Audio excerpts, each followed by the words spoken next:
और चलिए सबसे पहले बात कर लेते हैं आज की सबसे बड़ी खबर की। धामी सरकार एक बार फिर से बड़े पैमाने पर अवैध मजारों पर एक्शन लेने जा रही है और इस बार ये एक्शन कुमाऊं के अवैध मजारों पर होने जा रहा है। हैरानी की बात यह है कि कॉर्बेट पार्क के अंदर मजारों की संख्या लगातार बढ़ रही है। कॉर्बेट के ढेला, झिरना, कालागढ़, बिजरानी, सर्पदुल्ली और सोना नदी रेंज में कई मजारें, कब्रिस्तान और समाधियां बना दी गई है। ये मजार कॉर्बेट के बिजरानी जोन में है, जहां पर अभी तक मात्र एक मजार थी जिसे थपली बाबा की मजार के नाम से जाना जाता था, लेकिन अब इसकी आड़ में यहां पर 5 और मजारें बना दी गई हैं। इसी तरह बिजरानी जोन के कंपार्टमेंट नंबर 11, 8 यहां पर भी मजार बनाई गई है और 7 में तो बाकायदा 2-2 मजार बना दी गई है। दिल्ली रेंज में भी एक कब्रिस्तान बनाया गया है, तो सोना नदी रेंज में कालू शहीद से भी वन भूमि पर अतिक्रमण कर मजार बनाई गई है। ढेला रेंज में भी 5 मजारें हैं, झिरना रेंज में एक और, कालागढ़ रेंज में 5 मजारें हैं। गढ़वाल में कई जगहों पर अतिक्रमण किया गया था, यहां पर भी वन विभाग ने ऐसी ही कार्रवाई की है।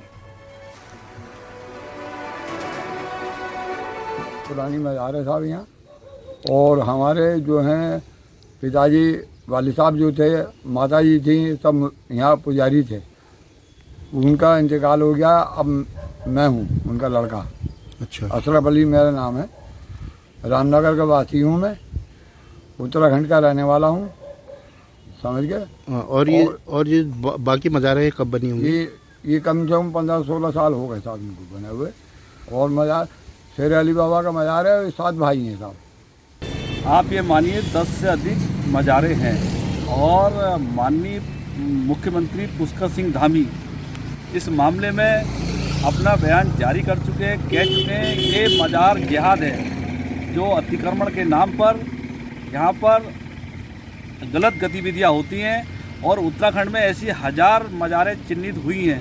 तो माननीय मुख्यमंत्री पुष्कर सिंह धामी जी का हम धन्यवाद देना चाहेंगे कि उन्होंने जो ये मजारें चिन्हित की हैं और वन विभाग इसमें कार्रवाई के लिए जुट गया और शीघ्र ही इस पर कार्रवाई होनी चाहिए। आगे बढ़ते हैं। फॉरेस्ट लैंड के अलावा अन्य जगहों पर भी लगातार कब्जा हो रहा है और अब यह भी धामी सरकार के रडार पर है। पश्चिमी यूपी के पीलीभीत, खीरी, सहारनपुर, मेरठ, मुजफ्फरनगर और बिहार तक से एक वर्ग विशेष के लोग बड़ी संख्या में पचवा दून में आकर बस रहे हैं। ज्यादातर ने सरकारी जमीनों या नदी किनारों पर कब्जा कर अपनी शरण स्थली बना ली है। पचवा दून के सहसपुर विधानसभा के सेलाकुई में Akbar colony, Ambedkar colony, Srinagar colony जैसी आसन नदी के किनारे समेत दर्जन भर कॉलोनियां खड़ी हो गई हैं। इनमें वर्ग विशेष के लोग लगातार बसते जा रहे हैं।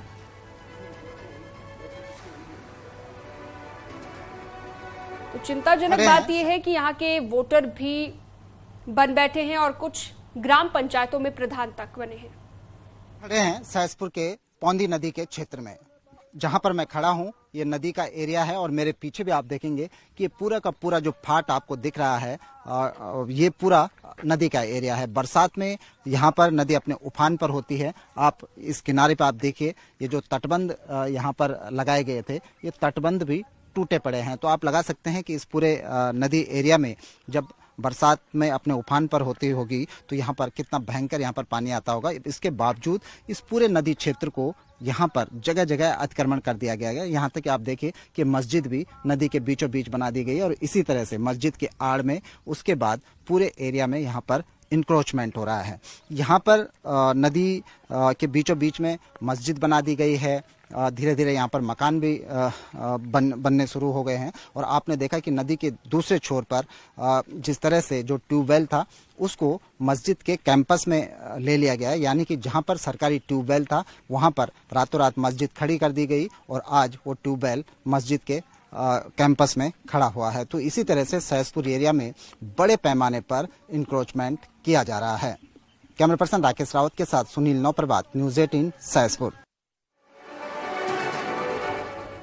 उत्तराखंड में वन की भूमि पर बनाए गए अवैध मजारों, कब्रिस्तानों पर सीएम पुष्कर सिंह धामी ने कहा है कि हम भारत के संविधान पर विश्वास रखने वाले लोग हैं, कानून व्यवस्था पर विश्वास करते हैं। हमने कहा है कि जहां पर भी अवैध निर्माण है वहां पर कार्रवाई की जाएगी। वन विभाग पीडब्ल्यूडी में जहां भी है वो खुद की अतिक्रमण हटा ले, नहीं तो सरकार ने इस दिशा में काम शुरू कर दिया है। ये काम तब तक चलता रहेगा जब तक उत्तराखंड अतिक्रमण मुक्त नहीं बन जाता। देखिए, हम भारत के संविधान पर विश्वास रखने वाले लोग हैं, कानून व्यवस्था पर विश्वास रखने वाले लोग हैं। हमने कहा है कि जहाँ पर भी अवैध इस प्रकार के निर्माण हैं और वन विभाग में है, पीडब्ल्यूडी में है, रेवेन्यू में है, वो सभी स्वयं ही हटा लें, अन्यथा सरकार, शासन, हमारा प्रशासन सब इस दिशा में हमने काम प्रारंभ कर दिया है और ये काम हमारा तब तक जारी रहेगा जब तक ये अतिक्रमण मुक्त उत्तराखंड नहीं हुई। वहीं इस मामले में फॉरेस्ट चीफ राजीव भरतरी का कहना है कि फॉरेस्ट लैंड पर अतिक्रमण बर्दाश्त नहीं किया जाएगा। सभी डिवीजन को ऐसे अतिक्रमण चिन्हित करने के निर्देश दे दिए गए हैं। जो भी सूचना मिलती है या घटना प्रकाश में आती है अतिक्रमण की, उसके ऊपर त्वरित कार्रवाई करें और आवश्यकता पड़ने पर जिला प्रशासन से संपर्क करके सहयोग लें। जोशीमठ में बद्रीनाथ राष्ट्रीय राजमार्ग पिछले 24 घंटे से हनुमान चट्टी के पास बंद है। सड़क कटिंग के दौरान यहां पर भारी मात्रा में मलबा आने से मार्ग बाधित हो गया है। मार्ग से मलबा साफ किए जाने का काम शुरू हो चुका है, लेकिन पहाड़ का आधा हिस्सा टूटकर सड़क पर आ गया है, जिससे सड़क खुलने में अभी काफी समय लग सकता है।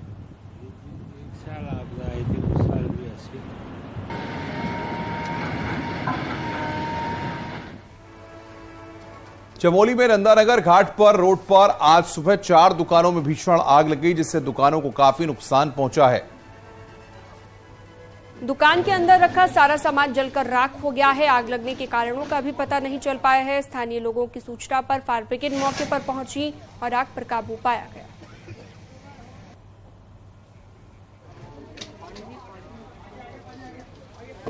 दहेज हत्या के आरोप में उत्तरकाशी कोतवाली पुलिस ने आईटीबीपी के एक जवान और उसके परिवार वालों समेत 8 लोगों पर मामला दर्ज किया है। पुलिस का कहना है कि जल्द ही आरोपियों की गिरफ्तारी की जाएगी। बीते 31 मार्च को मातली आईटीबीपी परिसर की आवासीय कॉलोनी में जवान हरिकिशन की पत्नी नेहा का शव मिला था। पुलिस ने मामले को आत्महत्या माना था। बुधवार को मृतक नेहा के पिता ने दहेज हत्या के आरोप में 8 लोगों के खिलाफ केस किया था और कहा कि उनकी बेटी को दहेज के लिए प्रताड़ित किया जाता था।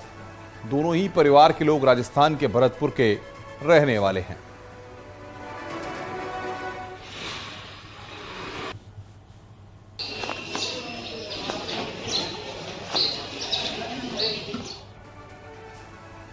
उत्तराखंड में कई अफसर ऐसे हैं जो जनता की बात नहीं सुनना चाहते। उनसे जनता के कामों की उम्मीद करना बेकार है। उनसे जनता के कामों की उम्मीद करना इसलिए बेकार है क्योंकि नकारा अफसर जो विभागों में कुंडली मारे बैठे रहते हैं, उनके काम और परफॉर्मेंस को लेकर कोई सवाल नहीं पूछा जाता। नतीजा पब्लिक और पैसे दोनों का नुकसान होता है। एक रिपोर्ट आपको दिखाते हैं।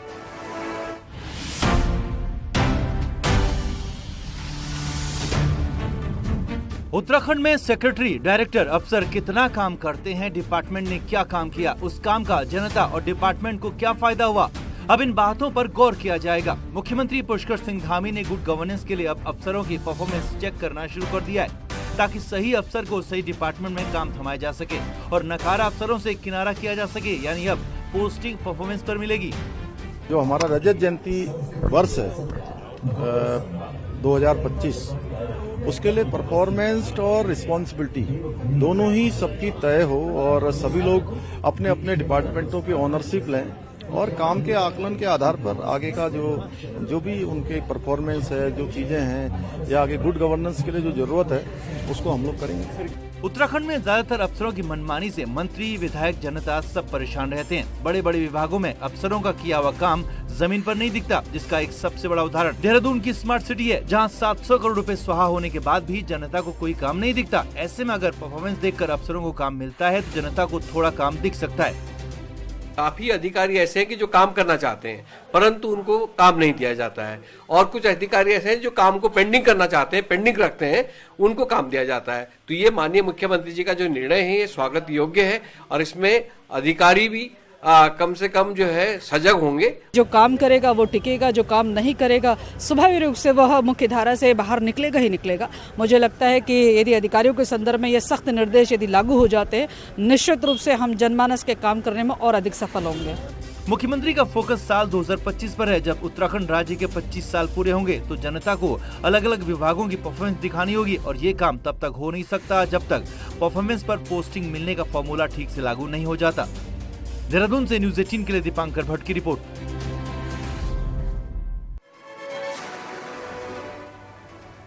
हरिद्वार के जिला पंचायत अध्यक्ष राजेंद्र चौधरी पर लगे भ्रष्टाचार के आरोपों के सवाल को लेकर पंचायती राज मंत्री सतपाल महाराज टालते हुए इन्हें नजर आए।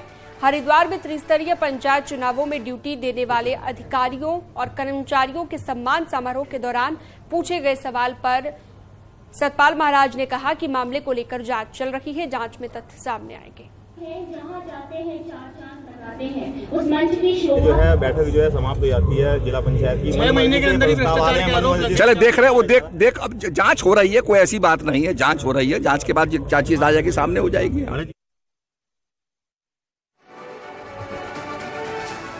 देहरादून में लगातार बढ़ रहे कोविड केस के बाद देहरादून जिला प्रशासन अब जागा है। जिलाधिकारी सोनिका ने सीएमओ और जिला शिक्षा अधिकारी के साथ मीटिंग की है और अस्पतालों में व्यवस्था बनाने के साथ कोविड संक्रमण के बचाव और स्कूलों में भी कोविड प्रोटोकॉल का पालन करवाने के निर्देश दिए। इसके साथ ही किसी स्टूडेंट के बीमार होने पर उसे छुट्टी देने और उसकी हेल्थ रिपोर्ट देखने के बाद ही स्कूल आने को कहा है।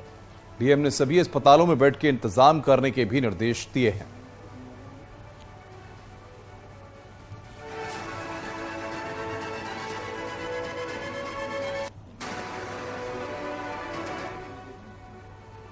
पच्चीस अप्रैल को केदारनाथ धाम के कपाट खुलेंगे और 8 अप्रैल से केदारनाथ के लिए हेलीकॉप्टर की बुकिंग शुरू हो जाएगी।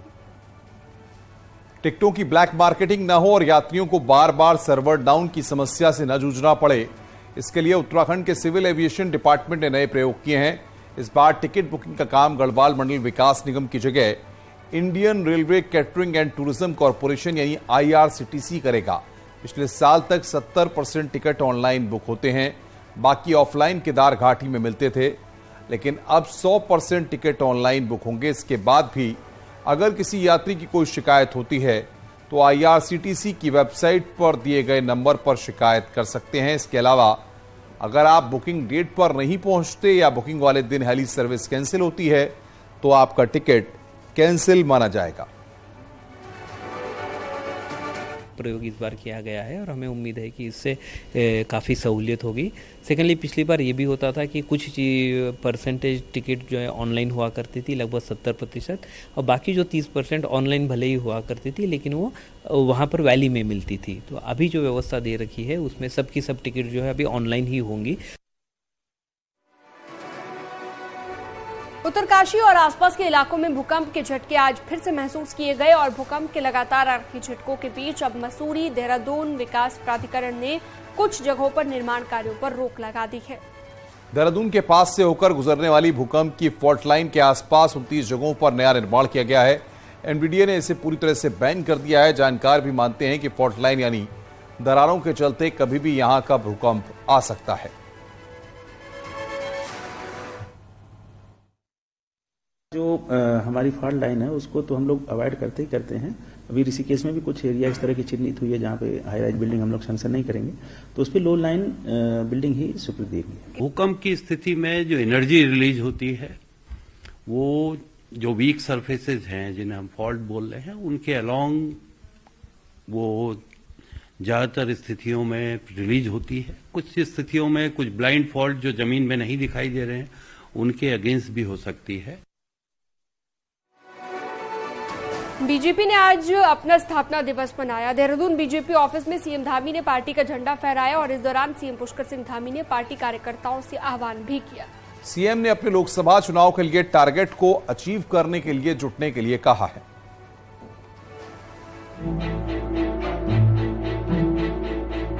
बीजेपी के स्थापना दिवस पर सीएम पुष्कर सिंह धामी बुधवार को पार्टी हेडक्वार्टर पहुंचे थे। यहां सीएम धामी और प्रदेश अध्यक्ष महेंद्र भट्ट ने पार्टी ध्वज फहराया। इस मौके पर सीएम ने पार्टी कार्यकर्ताओं में उत्साह भरते हुए कहा कि 1 साल में सरकार ने जो काम किए हैं उससे पार्टी और सरकार के प्रति जनता का विश्वास और बढ़ा है। सीएम ने कहा कि राज्य के विकास को लेकर हमारा लक्ष्य स्पष्ट है। वहीं सीएम ने कार्यकर्ताओं से मिशन 2024 में जुटने को कहा। निश्चित रूप से अब प्रचंड बहुमत की नहीं बल्कि 2/3 बहुमत की सरकार बनेगी और उत्तराखंड से हम लोगों को जो हमारा 5 सीटों में पुराना जो अंतर रहा है उस अंतर को बढ़ाना है। ये आज के अवसर पर हम सबको संकल्प लेकर जाना होगा। सीएम धामी ने समाज के सभी वर्गों को भी विश्वास में लेने की कोशिश की। सीएम ने कहा कि हमारे लिए सबसे पहले प्रदेश का हित है और जब तक हमारी सरकार है हम किसी भी वर्ग का अहित नहीं होने देंगे। सहायता, शासन और सरकार समाज के अंतिम छोर तक पहुंचना चाहिए। अंतिम व्यक्ति तक तब तक नहीं पहुंचेगी जब तक इस प्रकार का संगठन नहीं होगा, इस प्रकार की सोच नहीं होगी, इस प्रकार का एक लोगों को जागरूक करने का अभियान नहीं होगा। स्थापना दिवस पर बीजेपी ने प्रदेश भर में जिला मुख्यालयों से लेकर बूथ लेवल तक कार्यक्रम आयोजित किए हैं। इसी बहाने पार्टी वर्कर्स को सीएम संदेश दे गए तो सीनियर और पुराने कार्यकर्ताओं का भी प्रदेश भर में पार्टी द्वारा सम्मान किया गया। न्यूज़ 18 के लिए देहरादून से सुनील नवप्रभात की रिपोर्ट।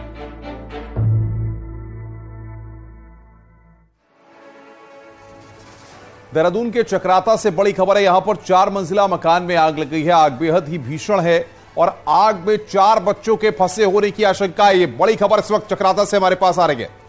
रेस्क्यू के लिए टीमें लगी हुई हैं। फायर ब्रिगेड के साथ ही पुलिस की टीम भी मौके पर पहुंच गई है। त्यूणी क्षेत्र का ये मामला बताया जा रहा है। 4 बच्चों के अभी यहां पर फंसे होने की आशंका है। देहरादून के त्यूणी की ये तस्वीर आपको हम दिखा रहे हैं। बड़ी खबर इस वक्त हम आपको दिखा रहे हैं। देहरादून के त्यूणी से फायर ब्रिगेड के साथ पुलिस भी इस वक्त मौके पर मौजूद है। 4 बच्चों के फंसे होने की आशंका जताई जा रही है। हालांकि आग लगने के पीछे वजह क्या है ये अभी तक साफ नहीं हुआ है। 4 मंजिला मकान में अचानक से आग लग गई और बेहद भीषण है आग। किस तरह की तस्वीरें हैं वो आप देख सकते हैं आपकी टीवी स्क्रीन पर।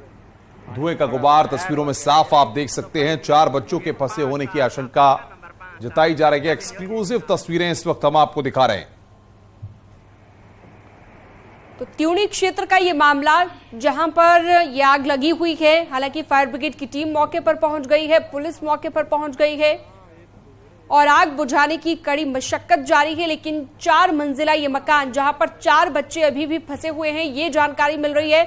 2 तस्वीरें आप देखिए आपकी टीवी स्क्रीन पर। हालांकि आग पर काबू पाने की कोशिश जारी है, वो आप पहली तस्वीर में देख सकते हैं और दूसरी तस्वीर जब ये भीषण आग लगी थी उस दौरान की तस्वीर आपको दिखा रहे हैं।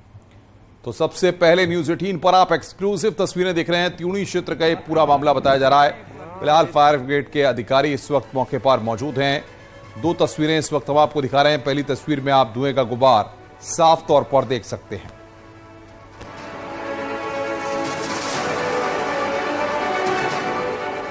रामनगर वन प्रभाग के सीतावनी को लेकर विवाद जारी है। यहां पर टेढ़ा गेट में आज पर्यटकों का जमावड़ा लग गया, लेकिन लिमिटेड परमिट किए जाने के बाद अब यहां पर पर्यटन सीजन में परमिटों को लेकर मारामारी शुरू हो गई है। इसके बाद जिप्सी संचालकों के एक प्रतिनिधिमंडल डीएफओ से मिलने पहुंचा, जहां भारतीय युवा मोर्चा के भी कुछ लोग पहुंच गए। आरोप है कि डीएफओ ने इनसे अभद्रता कर दी, जिससे नाराज जिप्सी संचालकों ने डीएफओ का पुतला फूंका और डीएफओ के माफी मांगने तक सीतावनी गेट से पर्यटकों को नहीं ले जाने की घोषणा कर दी। जोन में जो सफारी की गतिविधियां होती हैं उसका संचालन किया जाता है। उसमें जो हमारा सक्षम स्तर से जो स्वीकृति प्राप्त हुई है उसी के क्रम में इसका संचालन किया जा रहा है। आगे बढ़ते हैं। देहरादून में भी हनुमान जन्मोत्सव बड़ी धूमधाम के साथ मनाया गया। इस मौके पर देहरादून में हनुमान मंदिरों में जमकर भक्तों का तांता लगा रहा। साथ ही हनुमान भक्तों ने देहरादून में शोभा यात्रा निकाली। शोभा यात्रा के दौरान किसी प्रकार की कोई दिक्कत ना हो, इसके लिए पहले ही भारी संख्या में पुलिस बल मौजूद रहा। शोभा यात्रा में हजारों की तादाद में पहुंचे भक्तों ने हनुमान चालीसा के साथ जयकारे भी लगाए।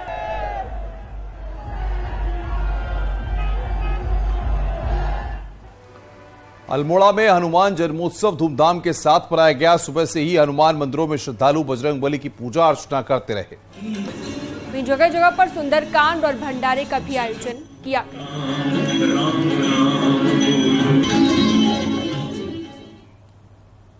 हरिद्वार के अवधूत मंडल आश्रम पहुंचे राज्यपाल गुरमीत सिंह ने हनुमान जन्मोत्सव पर पूजा अर्चना की। इस मौके पर आचार्य बालकृष्ण समेत कई संत मौजूद रहे। राज्यपाल ने संतों का आशीर्वाद भी लिया।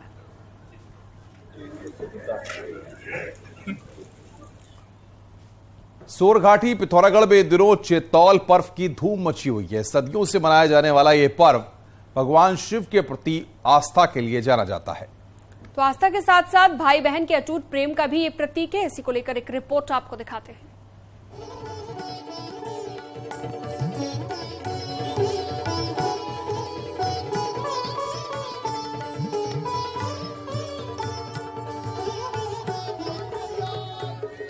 चैत्र के महीने में भाइयों द्वारा बहनों को भिटौला यानी भेंट देने की परंपरा पहाड़ों में सदियों से चली आ रही है। भिटौले की इसी परंपरा को पिथौरागढ़ में चैतौल पर्व के रूप में मनाया जाता है। मान्यता है कि भगवान शिव इन दिनों हिमालय से नीचे आते हैं और 22 गांव में रहने वाली अपनी बहनों को भिटौला देते हैं। इस मौके को 22 गांव के लोग खासे उत्साह के साथ मनाते हैं। देवल समेत बाबा चटकेश्वर बाबा की उनकी 22 बहनें थी। बहनों में हर गांव में जाकर के इसका भिटौला देने का पर्व माना जाता है। हमारे बुजुर्गों ने पुश्तानी से ये प्रथा चली आई है और हम इसको मनाने में सारे इलाके के लोग तत्पर रहते हैं। ये पर्व एक ओर जहां आस्था और प्रेम को दर्शाता है, आस्था के इस पर्व का खास आकर्षण है भगवान भोले का डोला, जिसे कंधा देने के लिए श्रद्धालुओं में होड़ मची रहती है। पूरे 4 दिनों तक 22 गांव में होने वाले इस पर्व को देखने के लिए लोग आज भी दूर दूर से आते हैं।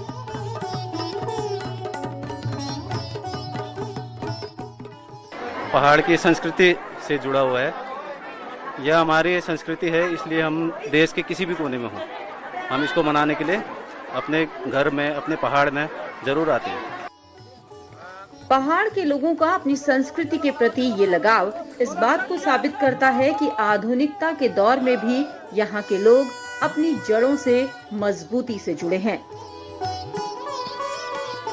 न्यूज़ 18 के लिए पिथौरागढ़ से विजयवर्धन उप्रेती की रिपोर्ट। देहरादून के चक्राता से आ रही आग की तस्वीरें आपको दिखाते हैं। हाल ही में अभी हमने आपको खबर दिखाई और अब ये देखिए कुछ और तस्वीरें आ रही है सामने। न्यूज़ 18 पर ये एक्सक्लूसिव तस्वीर देखिए। कितनी कड़ी मशक्कत के साथ यहाँ पर पुलिस के अधिकारी और फायर ब्रिगेड के अधिकारी मौके पर पहुंचकर आग बुझाने में जुटे हुए हैं। आग बेहद ही भीषण है और आग में 4 बच्चों के फंसे होने की आशंका है। रेस्क्यू के लिए टीम वहां पर लगी हुई है और फायर ब्रिगेड के साथ पुलिस टीम भी वहां पर मौजूद है। त्यूणी क्षेत्र का ये पूरा मामला है।